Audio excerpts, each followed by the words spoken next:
This is Thrive Perspectives, an ever-growing discussion about the issues and ideas that shape our lives, with your guide, Dr. Matthew Jacoby. Good morning, Connell. Great to be back in the studio with you. And Matt, welcome. Perspectives. Here we are, lads. Yeah.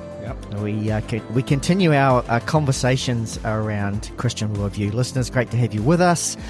I'm going to make a confession. I have absolutely no idea what it is that we're going to be talking about today. I'll tell you what, I'm sitting here twitching with excitement because really, you know, what we're going to talk about today is really the core of what a lot of my work in philosophy has been focused on, in fact. Yep.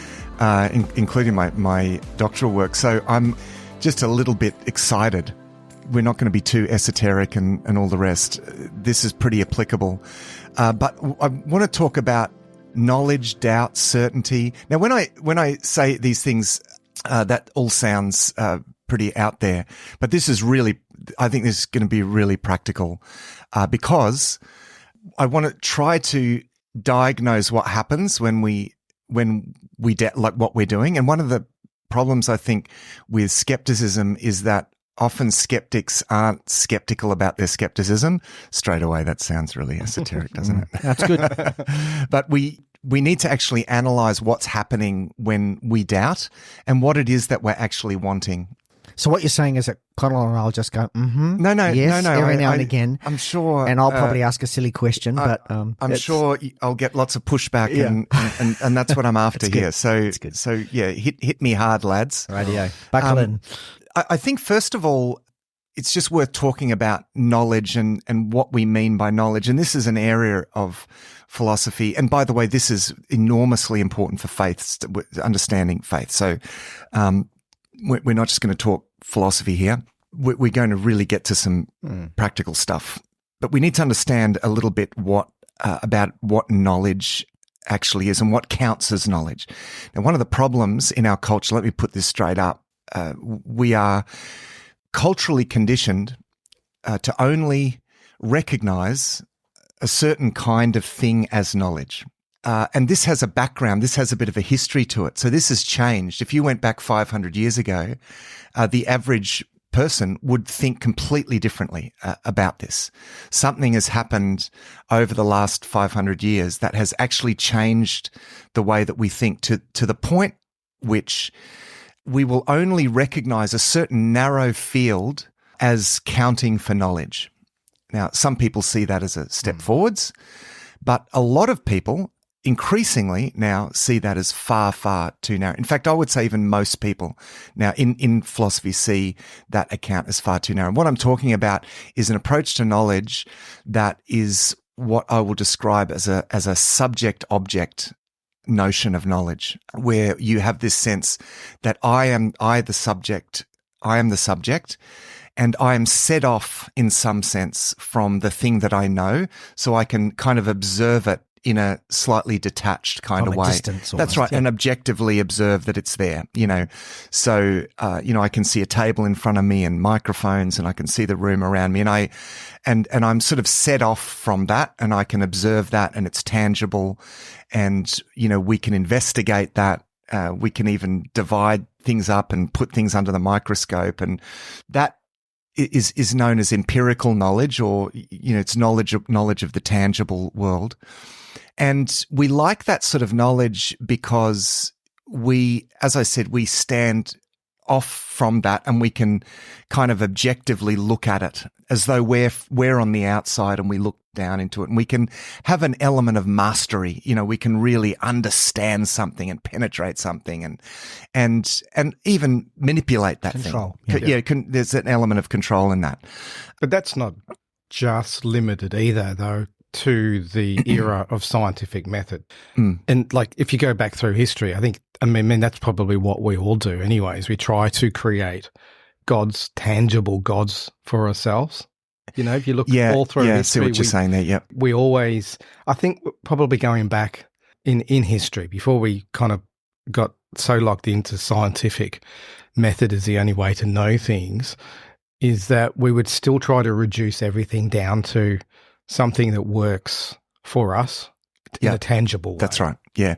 So the tendency's always been there because it is what I've described before as the God complex. You know, we have this God complex, and that is at work very pervasively in the world in so many different senses.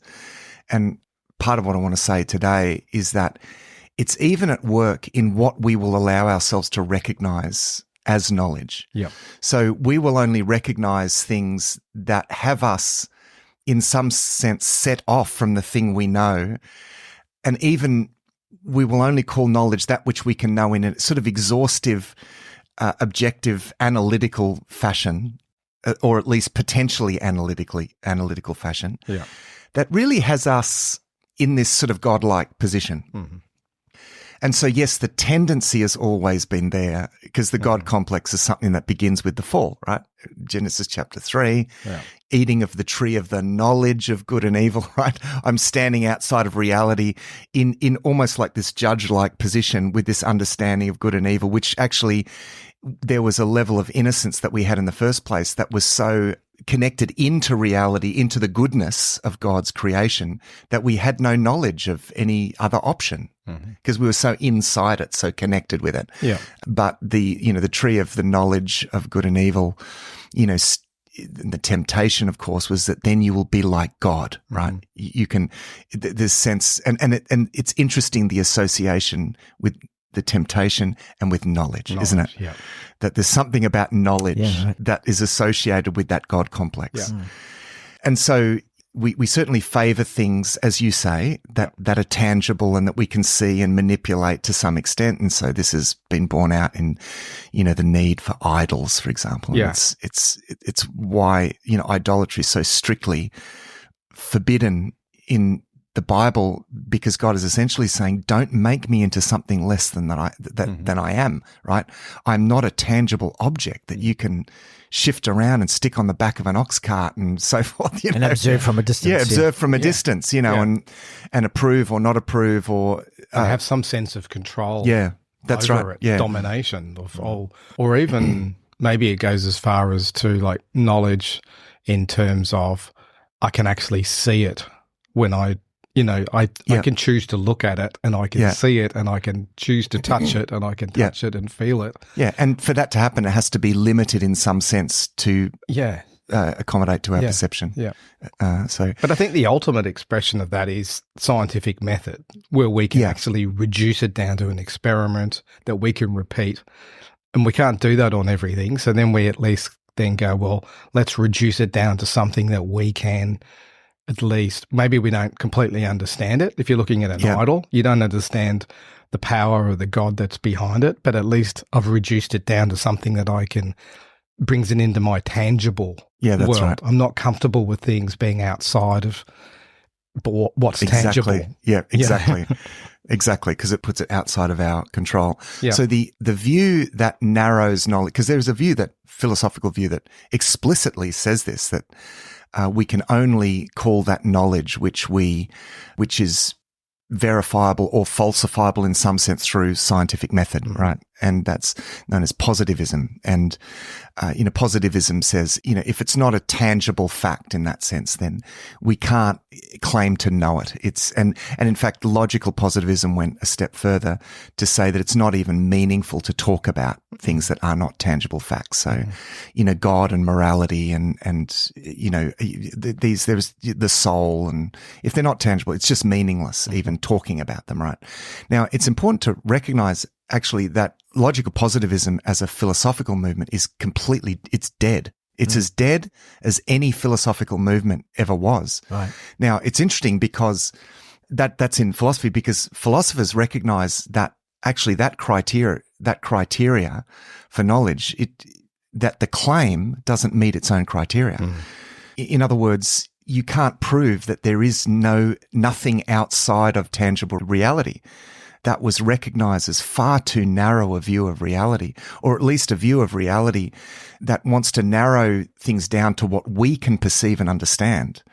I mean, in the 20th century, particularly as scientists are dealing with quantum physics and all sorts of weird things, it just increasingly became a completely untenable position. And it's also interesting to see that, in the 2000s, there was this, big new kind of push of very militant atheism. And at the time it was known as the New Atheism. Richard Dawkins and Christopher Hitchens and Sam Harris and these guys. That, although some of that is still a bit it has some kind of popular following, that kind of way of thinking. And, like a comedian like Ricky Gervais, famously still sort of holds to that. Yet that's kind of dead in the water as well. I mean, in serious, like no one, I think, particularly in philosophical circles, no one's taking that serious because they're grounding that new atheism is grounded in logical positivism, which is a dead philosophical movement. Now, book that I read recently by John Gray, the philosopher John Gray. He's an atheist, but he's a much more mystical kind of atheist. He's an atheist that recognizes, there's lots of mystery here and how sure can we even be? And, he's an atheist that even recognizes that there are almost, what we would see as spiritual aspects or inner guiding aspects to reality, that he's probably moved beyond the strict materialist view that there's just tangible stuff. And he actually says that the new atheism of that period is actually embarrassment to atheism. I mean, that's how untenable that particular view is. I think it is in that sort of more academic level, but I think to the popular, easy to consume. Yeah, it is modern, where it's simplistic. People want to throw stones at Christianity. Yeah. It's an easy thing for people to digest because it's very, very simple. It's built on very simple framework. Yeah. That really doesn't stand up to the rigors of any kind of serious philosophical thinking, but it makes sense if you only want to think surface level and don't actually want to do any kind of that's right. deeper thinking beyond that. And that's why, John Gray, again, is an atheistic philosopher in his book, 7 Types of Atheism, where he says it's that it's so simplistic, that new atheist view, the Dawkins kind of Ricky Gervais view, that it's just an embarrassment to serious atheism, he thinks. Now, there's a lot more mystery and a lot more room for doubt and again, it doesn't allow for the kind of certainty that the new atheists, they went out with that very militant,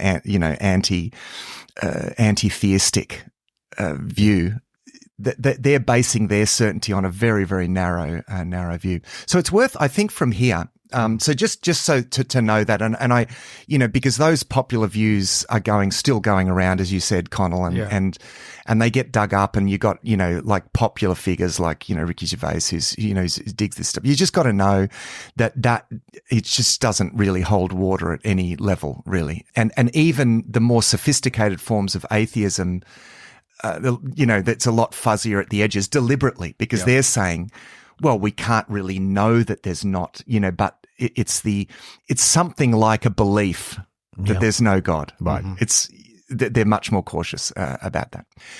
It'd be worth just giving a little bit of a history of actually how we got to this, though. And I'm going to try and do this very, simply as I can. And I'm going to talk about philosophy, and I know some of our listeners, might say, why bother about all of this philosophy?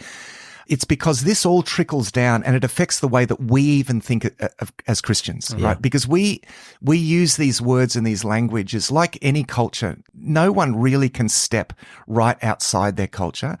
And I'm going to talk about our kind of European culture has been deeply affected by, particularly the last sort of 400 years through the Enlightenment. We are actually all affected by this. I mean, we were having conversations before we started recording, Connell, that just said to me, "Oh, you're a classic child of this culture," as am I, as we all are. But what I've striven to do, and one of the reasons why I have found so much value in the study of philosophy, it helps me to actually be critical of the way that we naturally approach things within the lens of our culture. It allows us to be critical of that, including critical of the kind of skepticism that is very characteristic of our culture. And has effectively shut out a whole field of reality that is very problematic. So this probably goes back initially to the early days of the invention of the scientific method. And, this begins, of course, with Galileo, but particularly with the English philosopher Sir Francis Bacon, who reacted against this kind of science that was a science that was taken up. I mean, science was used very broadly. It was just science referred to a rigorous application of logic to questions, right? That's basically what science meant. And he wanted to come up with something that was less speculative and science/philosophy. And actually, there wasn't really any distinction between those things. The philosophers were the scientists, and the scientists were the philosophers. And Francis Bacon, he was a Christian, wasn't he? Yes. I mean, whether he was a Christian, but he would ascribe to some kind of when you're in faith. The 1600s, it's everybody. It's difficult. It's difficult to say, really. But, at least professedly, he's a Christian. That's right.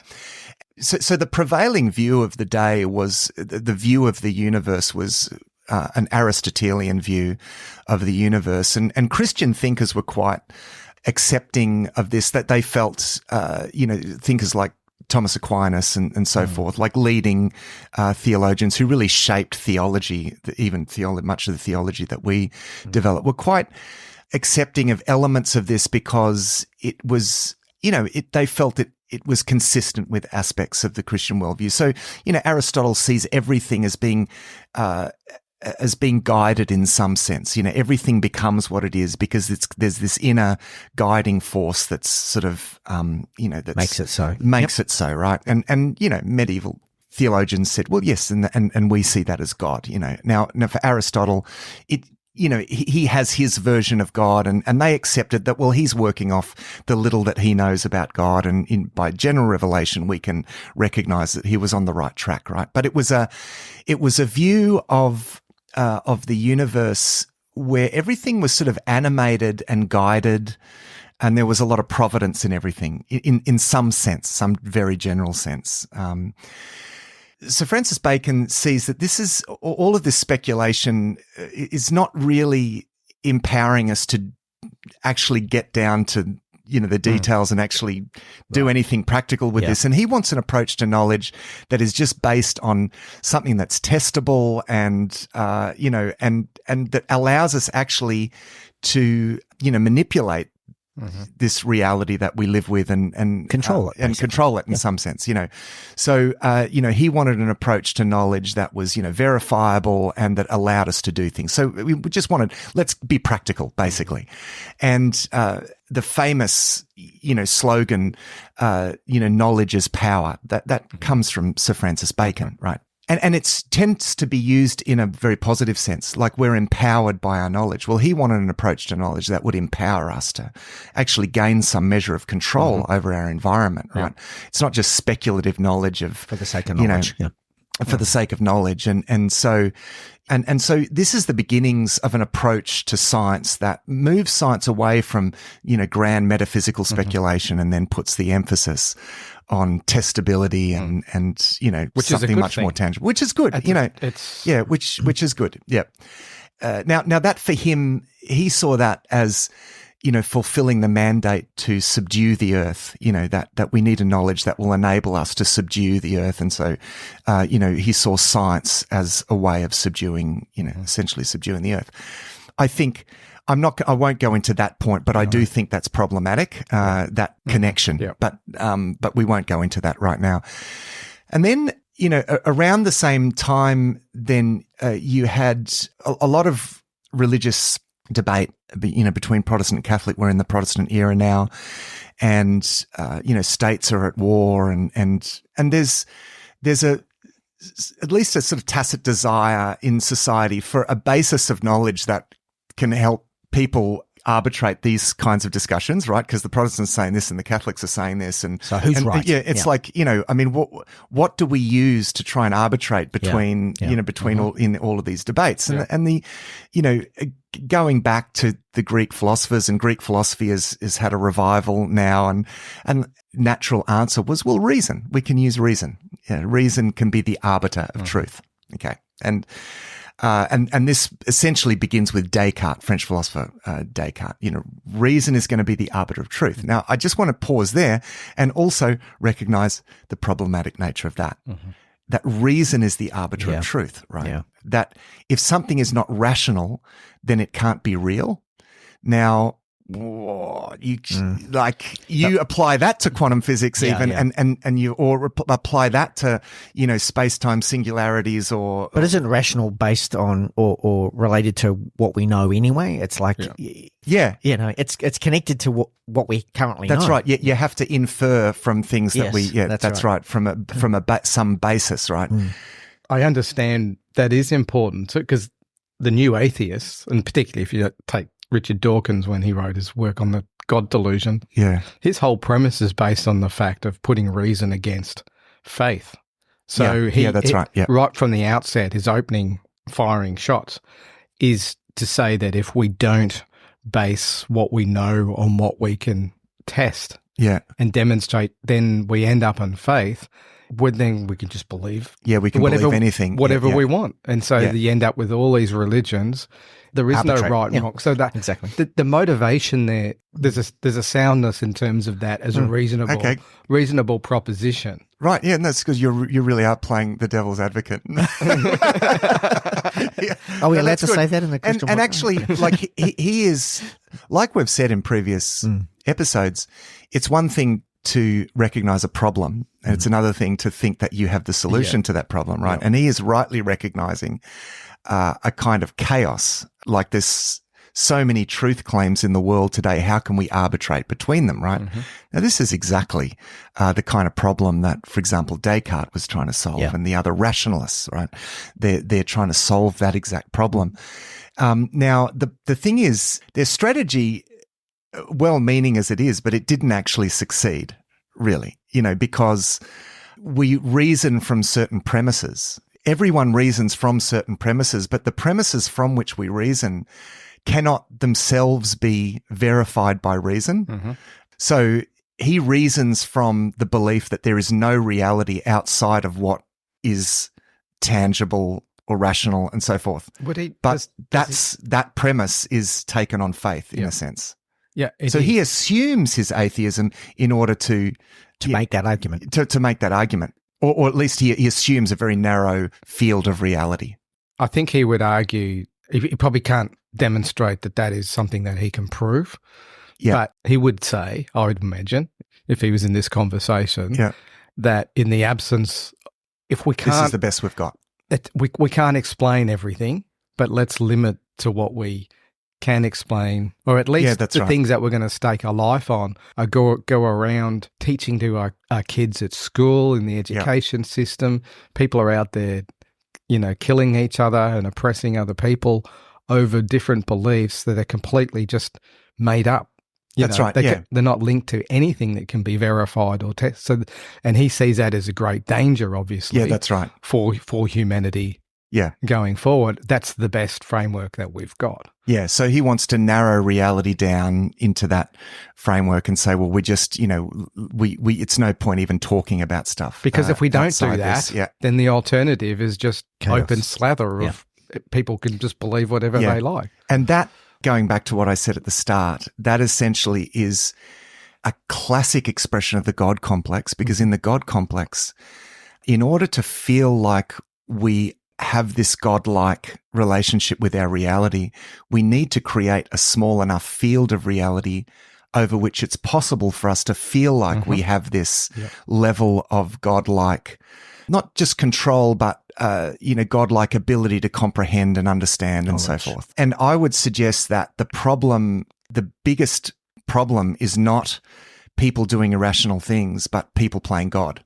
That from a Christian point of view, well, broadly a biblical point of view, is the core of all of our human problems, is us playing God and even inventing our own criteria for truth, which he's actually doing, which is just a further expression of the God complex. So that narrowing our field of reality down to this small slither, I mean, what you lose so much. You lose any transcendent standpoint from which to create any system of values. Mm-hmm. Now, I would suggest that is a dangerous thing to do. Yeah. That's not making anything better. No. That's, then basically you're saying, well, the value of a thing is relative to its value to me, because there's no transcendent, there's no absolute value for something like human life or for anything really. There's no, nothing sacred. It's essentially wiping out that, remember when we talked about the double axis thing, it's wiping out the vertical axis of reality, which I would suggest is massively damaging. So don't want to take you off track, but could be where you're going, but then what is the alternative? Just to let people transcend reality and come up with whatever they think? Yeah, the alternative is a kind of chaos, because in the world, and this is where we come back to a worldview thing, the world is a place of chaos because people have rebelled against God and are playing God. That's why the world is in chaos. Now, actually creating a veneer, like a kind of, like whitewashing that in any way isn't helping the problem. In fact, God wants us to feel the problem. So yes, I acknowledge we are left with an element. We are left with an element of chaos. I mean, I don't think he solves that problem. No. For a start, I don't think, narrowing reality down to what is rational and so forth. I think that causes another kind of chaos. Right. Leads into a whole lot of consequences of that thinking that I don't think most people it does not solve the problem of chaos. You listen to someone like Dawkins talking, like he gets pressed on this quite a lot by people who are, like have a coming which we from don't recommend doing, but faith background. Listening to him talk is incredibly depressing, I find. Like there's just really no hope in his existence. Yeah. It doesn't take very long before he starts to hit the boundaries of where it actually just becomes like it's clever though. I mean, the books that these guys wrote, they're clever, but it's what philosophers refer to as sophistry, in that it's playing tricks. There are lots of philosophical tricks. It doesn't stand up philosophically, but most people don't discern those tricks. I'm not trying to be dismissive, dismissive and arrogant here, but in a way, I do want to be derogatory of the argument, the new atheist argument, because it's just trickery, it's sophistry essentially, and so I think John Gray's comment in this recent book, 7 Types of Atheism, that the new atheists are an embarrassment even to atheism. I mean, it's because it's just so easily. It's so easy to debunk their argument. But anyway, you can see that he doesn't solve the problem of chaos that way, and I guess the world is going to be chaos until Jesus returns. I mean, we know that from a Christian point of view. So and it's not that, but there are things that we can do, and there are antidotes to that chaos. And I mean, that's probably another topic. We don't just say, Christians, we just think everything should be let to go to chaos. Now, this is why Paul in the New Testament, he talks about respecting governments, even bad governments. I mean, he's essentially saying, respect governments. He says that, and Peter also says that in his letter, and they're talking about like Nero and Domitian. Some of the worst I think, governments. that's like but they're basically saying, I know they're really bad governments, but it's better than chaos. And it's not that we shouldn't do what we can to bring about better forms of governance. I think, yes, that's important that we contribute to that as well. So all of that's, all of that's important. But I think too, though, there is a sleight of hand in what someone like Dawkins does with talking about faith versus reason. Because if you buy into that, then you buy into the idea that faith is devoid of reason, and it is just the absence of any kind of evidence of any reasonable basis for anything. And that is problematic, because that can then make you think, well, if that's the reason I believe in God, I have a faith in God, it's completely devoid of any kind of reason, and it's no better than anyone else's faith, where I don't even think there's an equivalence there, like kind of opposites, like faith is the opposite of it's not. It was a sleight of hand the way he actually pitched that, because right up the start, if you buy into that, then his whole framework makes sense. But I don't think faith should be set off against reason. No, and I think faith should be reasonable. It doesn't have to Yep. be something that we can totally rationalize or reason our way through, as a watertight kind of way of rationalizing to reach that conclusion. But I think it can be reasonable without necessarily being absolutely provable in a scientific sense. Well, that's a good segue to going the next step that I want to go, because, the setting off of faith. And, well, I'm going to talk about knowledge. That there was a point at which we got to the point where people were saying, well, this is real knowledge, and this is just faith. That idea is a very false idea. That's very rigged, as you say. Yeah. Exactly. It was a very subtle sleight of hand way, as you say, of denigrating faith, and it's just a trick. It's a piece of sophistry, essentially. So Descartes wants to come up with this, let's make reason the base for everything. And he's, this is someone who is at least professedly a Christian. Now, not all, I should say, in this part of history, it was possible to not be to stand aside, and there was, philosophers like Spinoza and so forth that lived in Christian society and that weren't Christians. And anyway, I'm not going to go into that. So these guys are at least professedly Christians, but Descartes wanted to use reason to become the basis of everything. In fact, he's famously sort of doubts that anything is real. He proposes essentially a matrix, the film The Matrix, where the world isn't real. You're just plugged into a machine, with a thing in your brain. You're fed all of these impulses. He basically proposes that. He doesn't obviously talk about, the machines and all of that. What he talks about it, how do we know that we're not being deceived by some evil demon, and that how do we know that anything is real, right? Yeah. And so he poses a problem that's known as solipsism, which essentially says we can't really know for sure that anything that we perceive is real, and basically what he does is that he uses reason. He reasons through this, and he reasons to the fact that he makes God the basis of our certainty. Basically, I mean, he says, well, there are certain contents of our mind that could only have come from God, and so and therefore, because there is a God, there we can take our perceptions as being somewhat reliable, but everything needs to be scrutinized by reason. I'm not going to go into detail into that, but basically what he does and this is the important thing. So if you didn't get this is the important thing. What he does essentially is that he doubts the world. So it's like he wipes the knowledge slate clean, and he says, okay, now we'll only accept what we can reconstruct rationally. Okay. And so he cleans out the house, and then he's only going to put back what he sees as reasonable. The problem is when he puts everything back, the world or the picture of the universe or reality that he ends up with is a picture of the universe that's divided into two kinds of entities. There are minds, and then there are objects. So his world is made up of objects, and he basically, this is now the big step away from Aristotle. They're just objects. They're not animated by any guiding force, or there's no mystical stuff happening. It's just stuff, right? It's just solid stuff, right? And it's, it's mathematical in nature, right? It's geometrical. That's how you analyze it, through mathematics and geometry and in its causal relation to other things, right? So he creates this universe that's divided into minds, the knowing minds, and objects, right? And this becomes enormously, this becomes very influential now, because then, Newton then builds on that, and he creates a world picture that sees the universe as a big machine, right?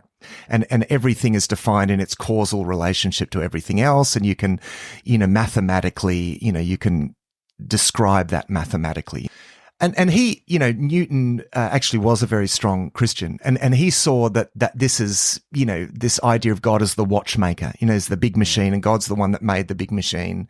And we've talked about this before, Now the problem with this is that you have minds set off from objects.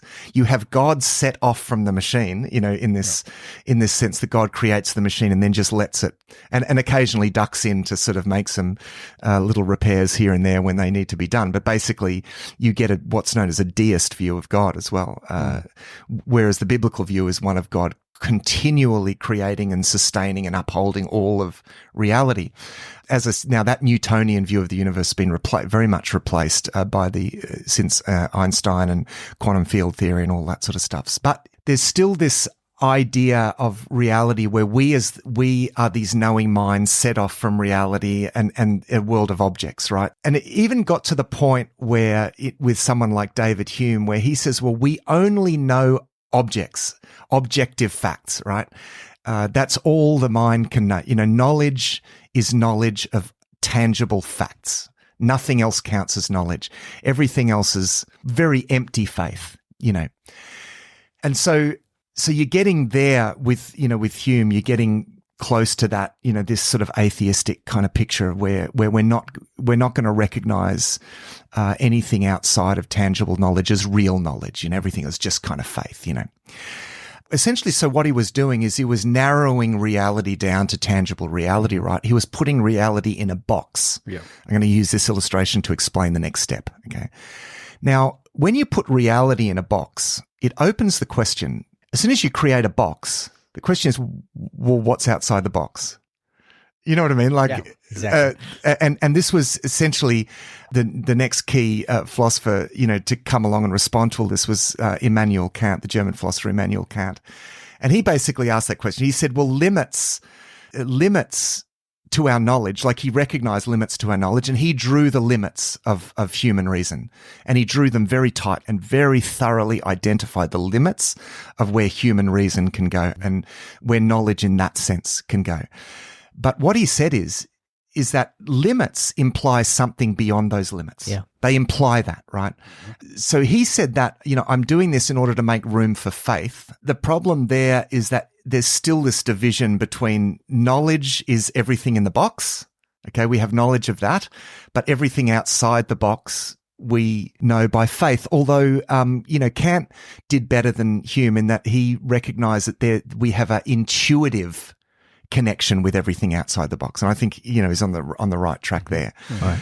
But you do come away with this sense that somehow that intuitive knowledge is not quite as good as, but even, he said the knowledge that we have of even what's in the box actually is filtered through our mental capacities. Yeah. So he said, in a sense, the reality that we take in through our senses is adapted to our limitations as well. Yeah. Right. You know what I mean? Mm-hmm. Yep. So he says we actually don't really know things in themselves. We know reality as it's, fit into our kind of space-time capacities. How we think things work. Yeah, how we, and so that limits us. But our own reasoning limits what we can reason as well, because unless you believe that some way you're all-knowing, your ability to reason, even, the new atheists would agree that ability to reason and to know that way is still limited.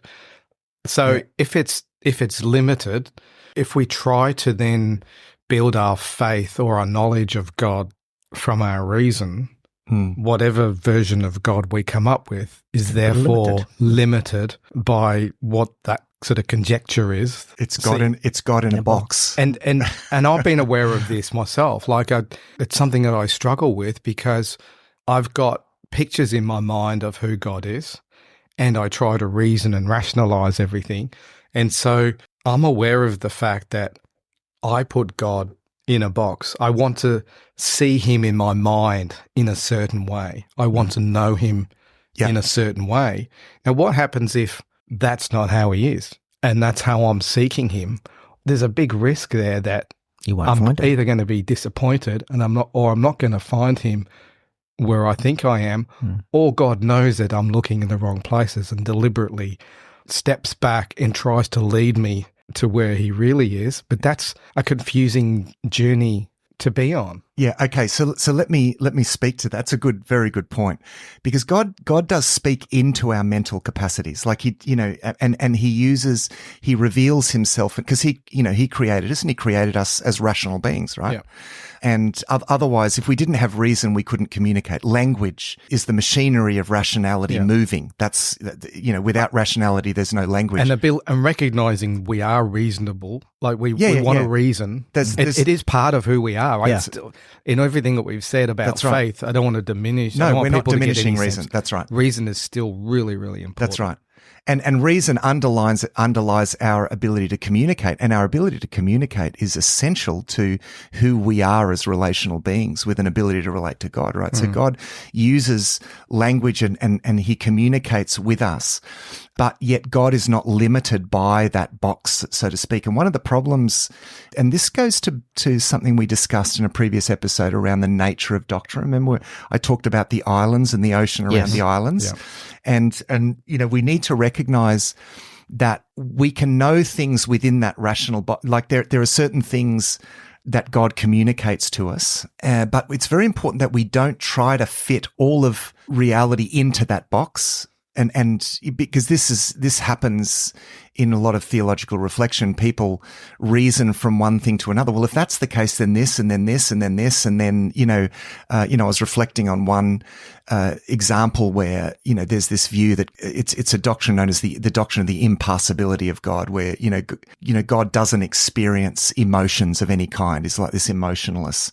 And I think I get it's going in a human sense, but it's essentially saying is that we don't really have any effect on God because that's irrational. Because otherwise, then, if we did something and the God was affected so let's say God is grieved or God is, then it would mean that God would change, and God never changes, and all of that sounds very rational. Like it's a rational form of argument, but you're essentially you're using reason to say things about God that are completely outside of what we can know.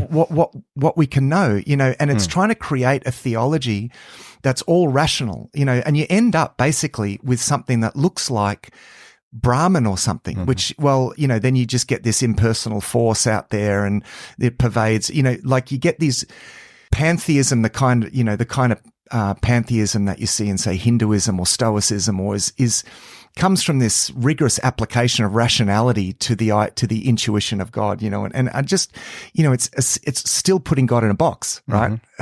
Yeah. And it's possible to do theology in a way that wants to fit everything into that rational box, but God speaks to us using our rationality, but God himself is outside of that logic in so many different ways. And this brings me to really the key point, the demand that God be rationally proven or tangibly proven, even the wish that, say, a Christian might have when they doubt, and I talk to a lot of people who go through all sorts of doubts, and I always ask the question, what is it that you think you need to address these doubts? Yeah. And it's always something that's going to fit inside the box. It's always something, there's almost a demand there that God be something less than what God is, So maybe if there's a miracle, but a miracle isn't God, right? A miracle's not the same of God. And if a miracle happened, there'd be 100 different rational ways you might explain if you believe in a spiritual reality. Well, that could be whatever, you know what I mean? The problem there is this need to know things in this subject-object way.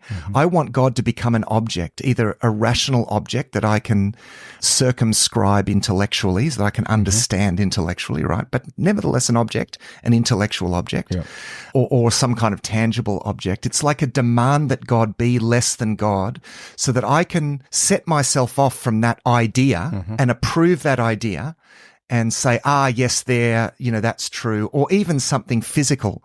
I can see you opposite me. So I say, no, I know that Connell exists because you're there, right?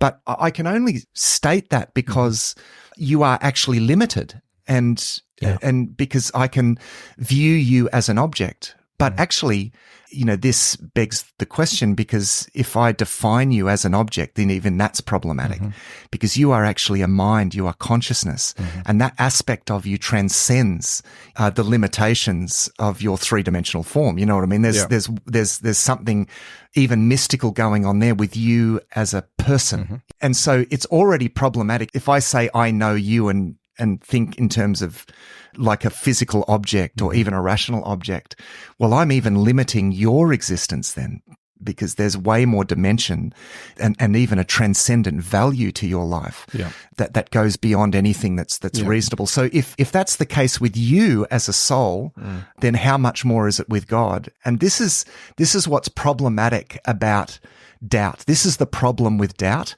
Doubt essentially is a demand that God accommodate himself to my demand to know something in a certain way. It's not a problem with doubt itself. I think doubt is something that you can feel, but it's your response to doubt. What demand do you make? Yeah, that's right. Yeah. Because there are some things that we can validly doubt. That's right. Because I doubt. I think when we have an honest conversation with most Christians, I think doubt is a very real, because we don't have that certainty in the sense of being able to test it and prove it to my standard of reason. I can't prove it to that standard. So then there's an element of doubt, especially when God doesn't work the way that I think he should work, or when I'm kind of thinking I want to have more faith, I want to take a bigger step into God, then inherently in that is a sense of doubt, because that's the whole point of faith, is that it's not that we don't have a reasonable basis to take a step of faith, but there is some doubt in there. There is scope within that. Well, that's what makes it faith. It's not going to, that's right. So doubt is part of that, but then how do we respond to that? How I've responded to it in the past, I tend to dig into rationalism. I would say get into apologetics. I would try to find reasons. And I've dug myself into a deep hole that caused me to lose faith through apologetics. Even though I felt like I was getting answers and validating my faith and closing down doubt, what was actually happening is I'd never reach the end of my questions. Yeah. I'd always have another doubt, another but what if, and what if, and I'd get answers to things. I could find some things I couldn't, and I'd wrestle with that, but there's an infinite number of things that I'd like to know that I can't get the answer to, and I can keep looking for answers, and I may find answers to those things. But it never resolves. It never resolves, and ultimately you've reduced God down to just something, it's just completely constrained by your ability to rationalize, and then you can't see God anymore. That's right. So let's analyze what's going on there, because I think this is where this gets practical. Yeah, it's good. So you said that you doubt, and that is, and I think that's what, because I think everyone does, and so just the fact that you doubt, that you can doubt, because some people might say, well, even the fact that we can doubt means that it's kind of a question that's up for grabs.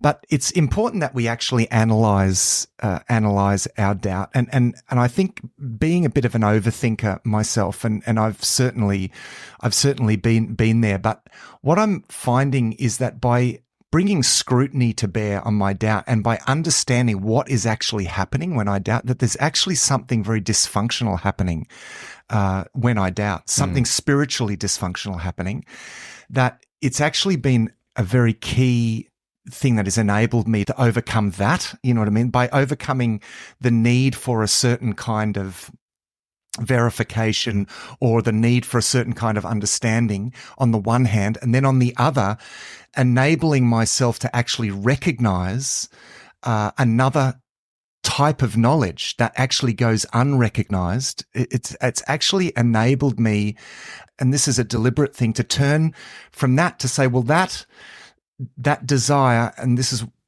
is moving into the analysis of that now, that desire to know things in that certain way, that there's an element of God complex in that. Like, it's just essentially what I'm doing by wanting to understand or know in that way.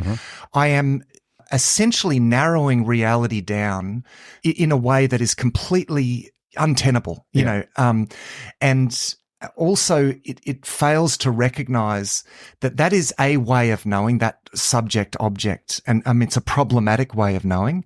It's problematic in the sense that I just described. Like, we don't claim to know each other in that way. Like, if we really subject this to scrutiny, there's a sense, and this is what it even means to love someone, is to recognize a sense of transcendent value, that you are not just the sum of your capacities or the sum of your usefulness to me, or even to the world, or, we don't, when we love our children, we're not, it's almost not almost, but it is an unquantifiable love. It's a sense of something transcendently, actually infinitely valuable, sacred, right?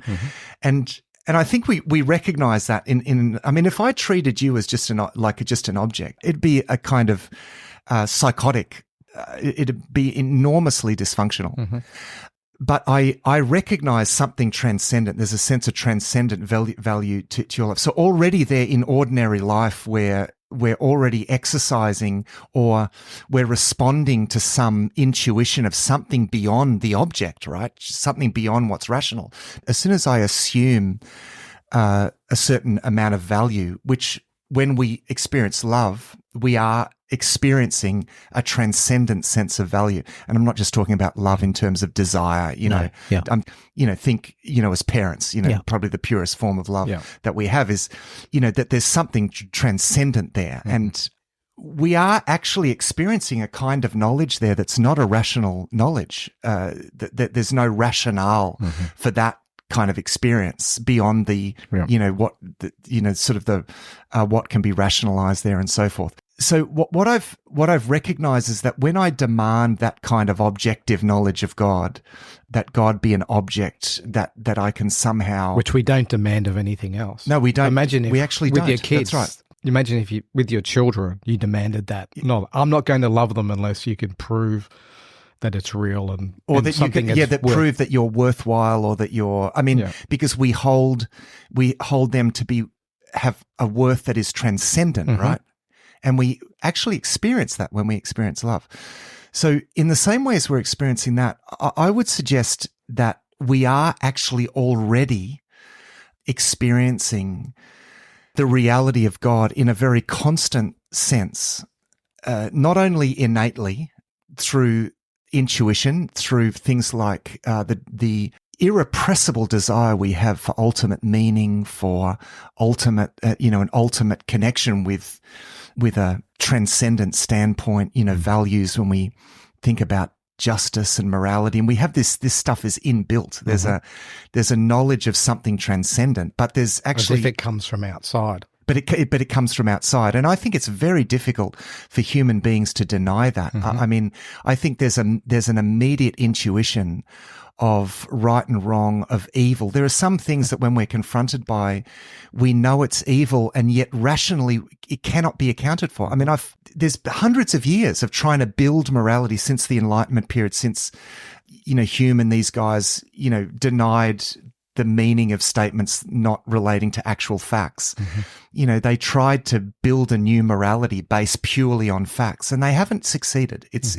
There is no genuine sense of right and wrong, or even value statements that you can make. And yet we are all experiencing something constantly that is outside of reason. We are all experiencing a transcendent sense of value, a transcendent sense of right and wrong in relation to evil. When we're confronted by evil, there's a knowledge there that we're exercising that's way outside of reason. That's an innate knowledge, and Paul talks about this in Romans chapter 2. But I even think that our ability to believe that we can reason is an innate knowledge. Yeah. Because if you believe that all reason came from within, as in it was merely rational processes in your brain, neurons firing and so on, it was completely self-generated, what kind of reason would that be, unless it was actually something that was imparted to us from outside? Our ability to reason is given to us from the outside rather than something if it was self-generated, we'd have no basis to even think that our reasoning had any value whatsoever. Yeah. That's right. And no basis for enforcing that as a universal measure of validity for anything, really. So in the same way, whereas with objects in the subject-object relationship, we have we refer to that as knowledge because, again, we set ourselves off from it and we can approve it. We can stand, as it were, on the outside in this sort of godlike relationship and understand objects in this certain way that has this kind of knowledge as power kind of knowledge. You know, the ability to grasp something. Well, I would suggest there's actually a more immediate form of knowledge than that. And I would suggest that God, our knowledge of God, belongs to a more immediate field of knowledge than that. Like, it's closer to us. We are actually experiencing God in a very constant sense. The very being that we have is the Westminster Confession of Faith describes God as the fountain of all being. We are actually participating in something divine by the very fact that we exist, right? Including that the life that we have is a participation in God. The consciousness, right? Think about even the consciousness that makes us aware of things going on is a participation in something divine, let alone what comes with that, the sense of ultimate meaning and values hope, of right and wrong, purpose. The hope, sense of purpose. Yeah. All of that is a matter of very immediate knowledge.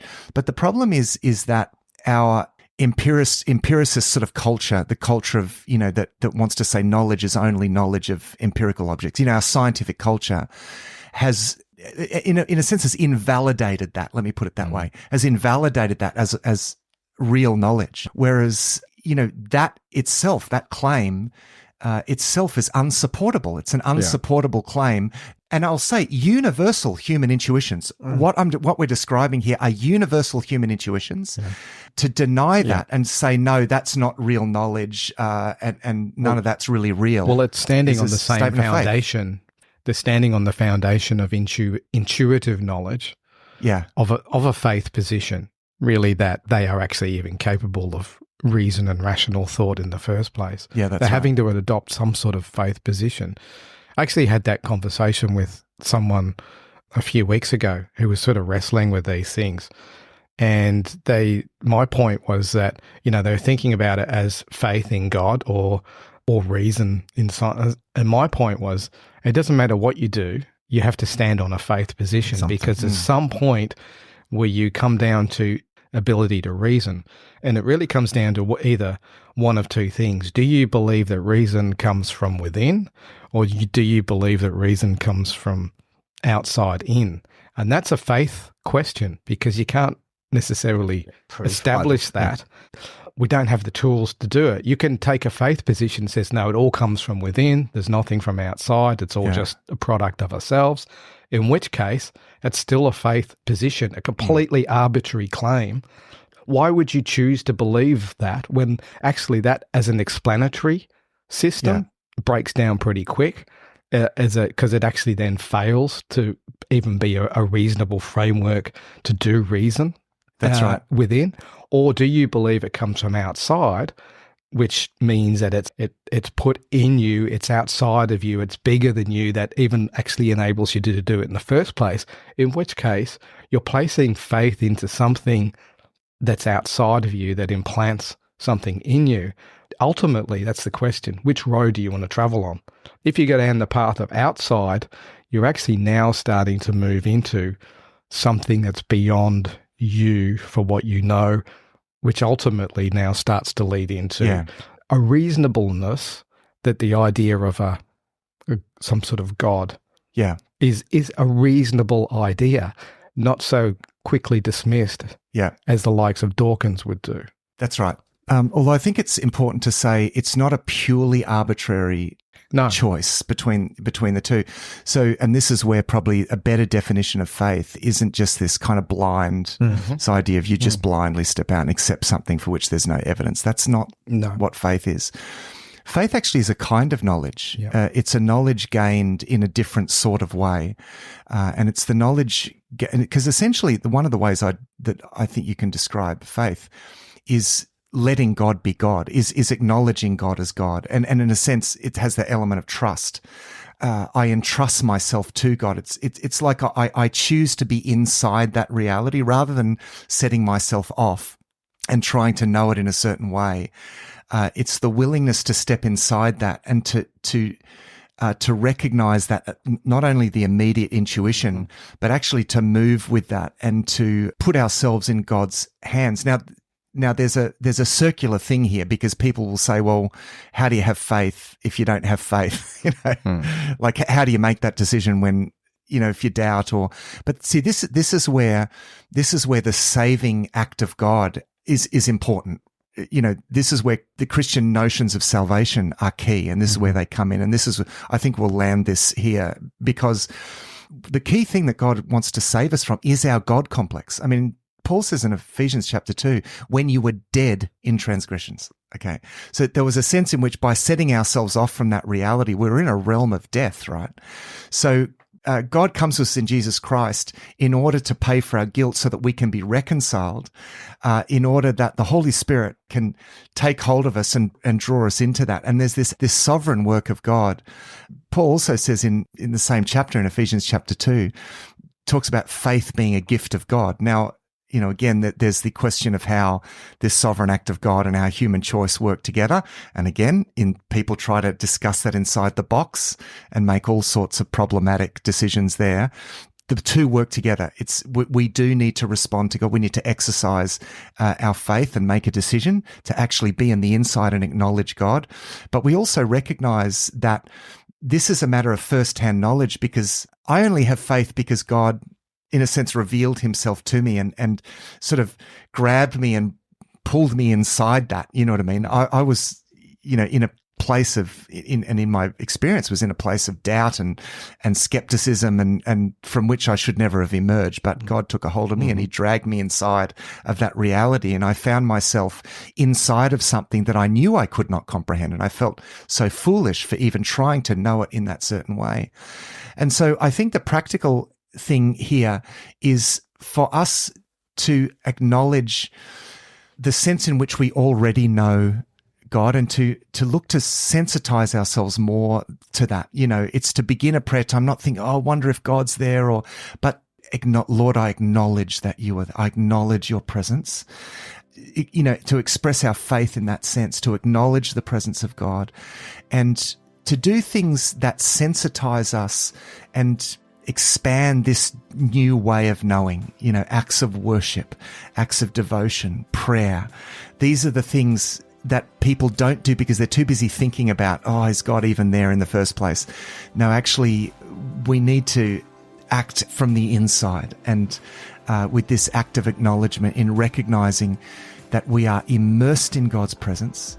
He has been, is always, will continue to be at work, and our response must be one of surrendering to that and letting God be God in faith.